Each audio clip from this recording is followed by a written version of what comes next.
Who amongst the ladies in the office would make a good manager? Karen. She looks corporate. Angela could be in charge of the women.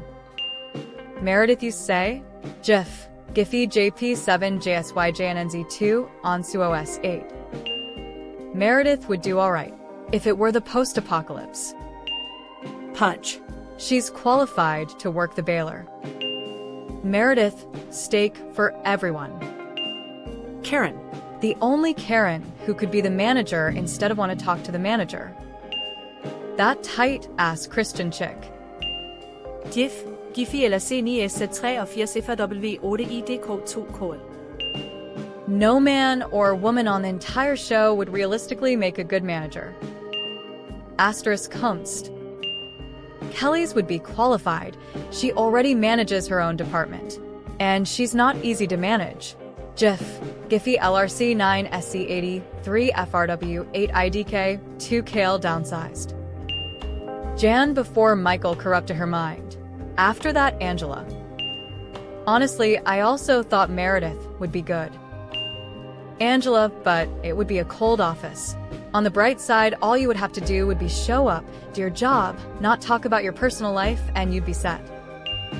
Meredith would get in trouble for quid pro quo, but I may be the weird one out, but I'd have given her a chance LMAO. Kelly and Angela would become tyrants and bend the office to their petty whims. Pam and Phyllis would be giant pushovers, and nothing would get done.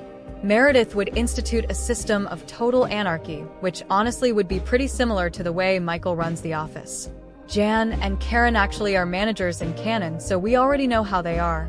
Erin would immediately hand over absolute authority to Dwight, who would just tell her how unqualified she is to wield any power. Karen turned into a manager at the other branch. Pam's. I'm not a sexist, but I just feel that women are generally less competent than men and less rational. Again, I'm not a sexist. Kelly wouldn't understand corporate world, but Meredith would honestly be a pretty good manager. She's shown to be smart enough for it, and she's the type that wouldn't micromanage.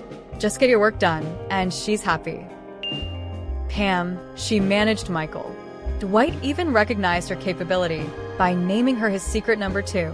Yes, she could be a pushover at times, but that seemed to mostly affect her personal life. She sucked at selling paper, but Charles didn't even come from paper. Did he even know what happens to paper when you put it in a furnace? I bet Pam does.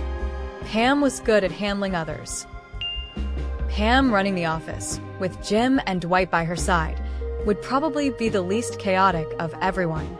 She would just leave everyone alone and only step in if someone was suddenly underperforming.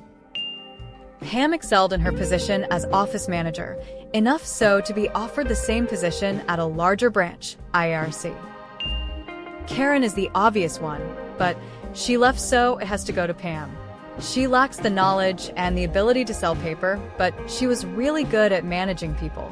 She was basically the reason Dunder Mifflin survived Michael Scott.